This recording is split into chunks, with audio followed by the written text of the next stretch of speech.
Dzień dobry, ziomeczki i ziomale, witam was serdecznie już z Polski, z polskiej ziemi. Dlaczego jestem w lesie? A otóż jestem w drodze w nową miejscówkę na 3 dni. Dokąd się wybieram? Wybieram się ze Szprotawy, z miejscowości rodzinnej w góry do miejscowości Brenna między Bielsko-Białą a Wisłą. Jest tam taki fajny domek zbudowany z drewna i jedziemy go obczaić, jedziemy zobaczyć, jak to wygląda. Jest tam góra Kotarz, którą odwiedzimy, zobaczymy sobie, jak te wszystkie tereny się tam górskie prezentują.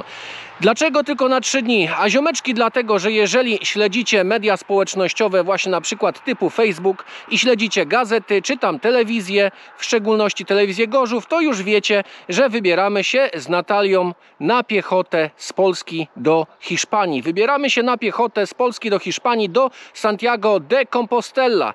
Powiem wam więcej na ten temat może już niedługo, a na razie zbieramy się, musimy dotrzeć na miejsce, a po drodze zbierzemy Natalię, która jest w drodze z Warszawy pociągiem i mamy się spotkać razem i stamtąd udamy się do domku. Jadę z moimi rodzicami i jeszcze dołączają rodzice Natalii, także spotkanie bardzo rodzinne. Jest niedziela, zostajemy tam do środy, także fajnie właśnie, że nie będzie tak zawalone ludźmi, że będzie tak spokój, bo to jest początek tygodnia.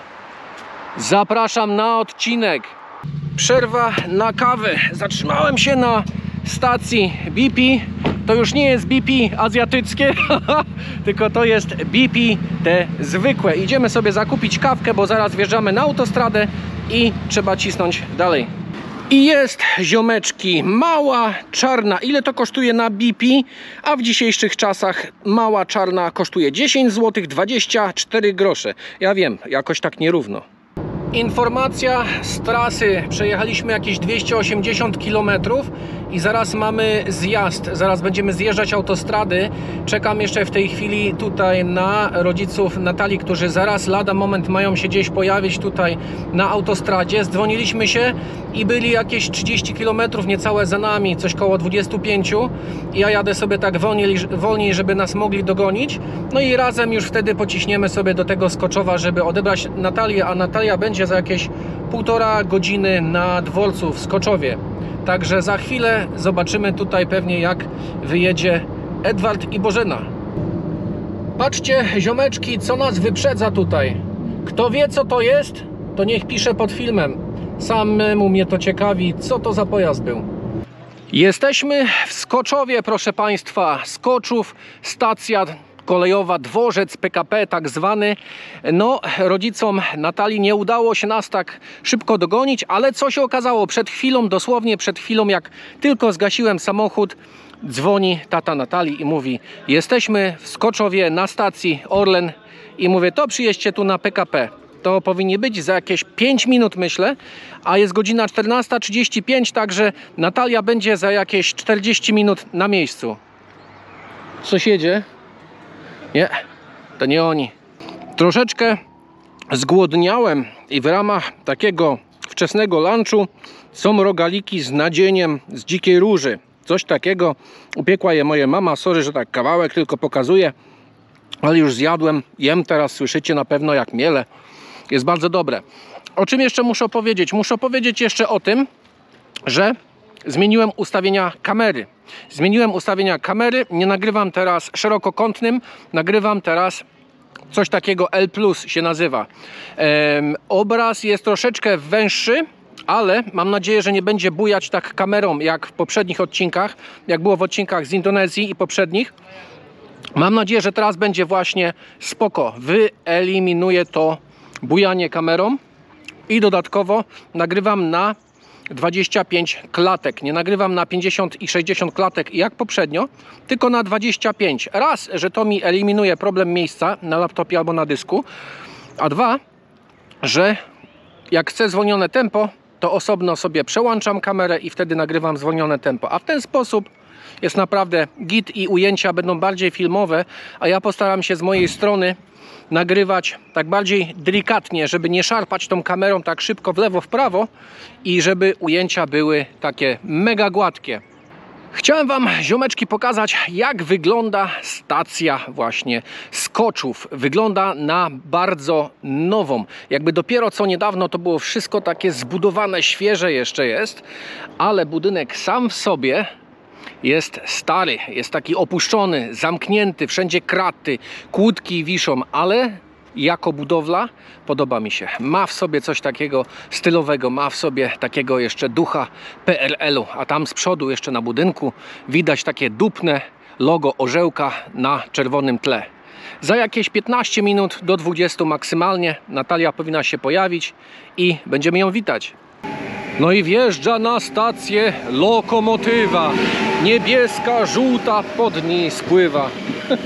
Ciekawe, z której strony, znaczy z której strony, z którego wagonu bardziej wyjdzie Natalia.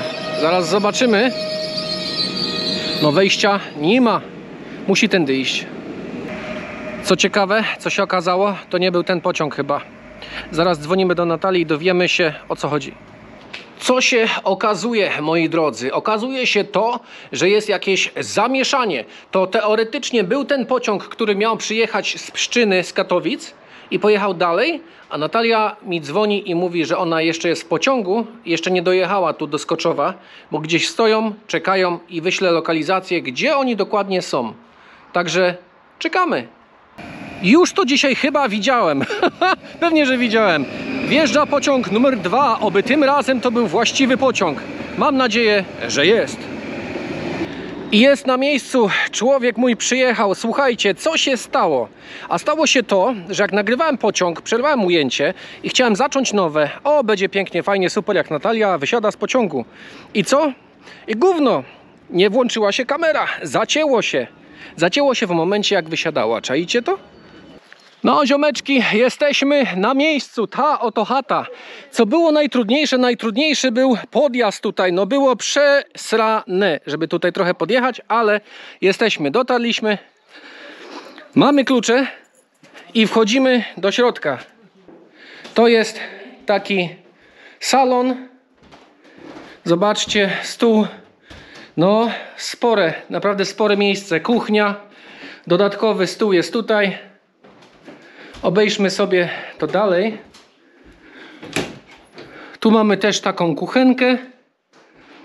Bardzo fajnie to wygląda. A z tej strony?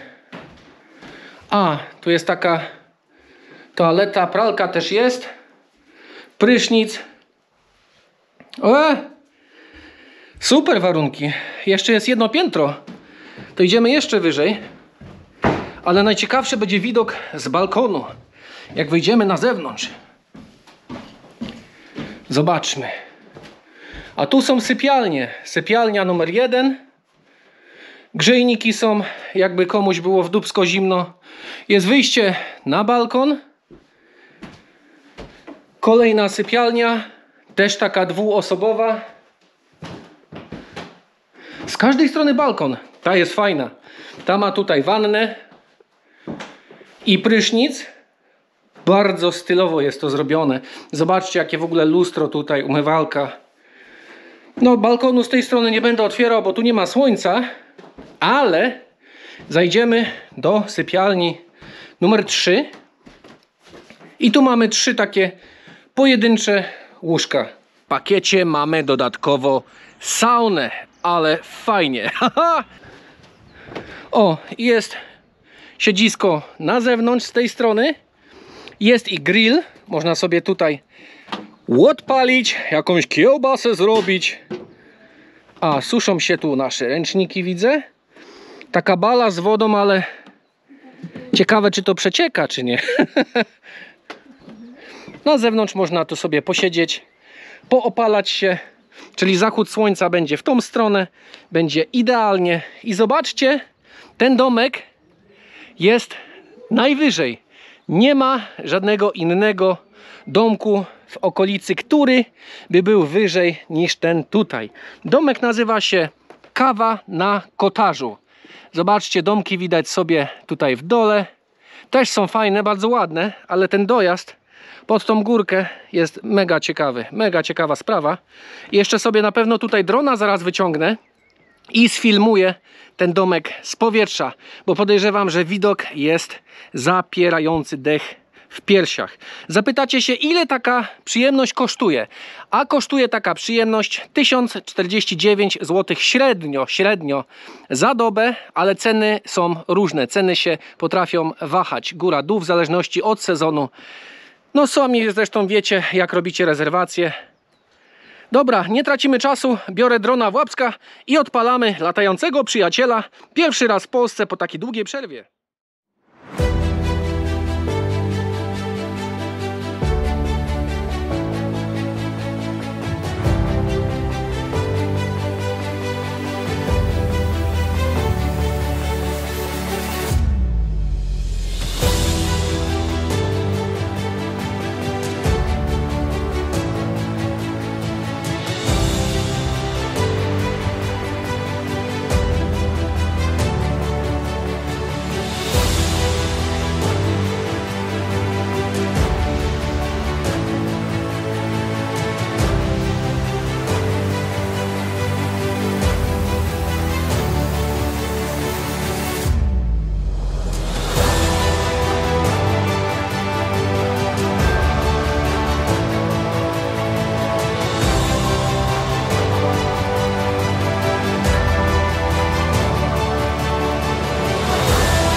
Kochani, mam nadzieję, że wideo z drona się podobało. Mi bardzo fajny zachód słońca. Jedyny problem to były baterie. Muszę sobie zakupić nowe. Te baterie puchną, już zbytnio się nie nadają, a idzie nowa podróż i trzeba zakupić nowy sprzęt, żeby móc kręcić.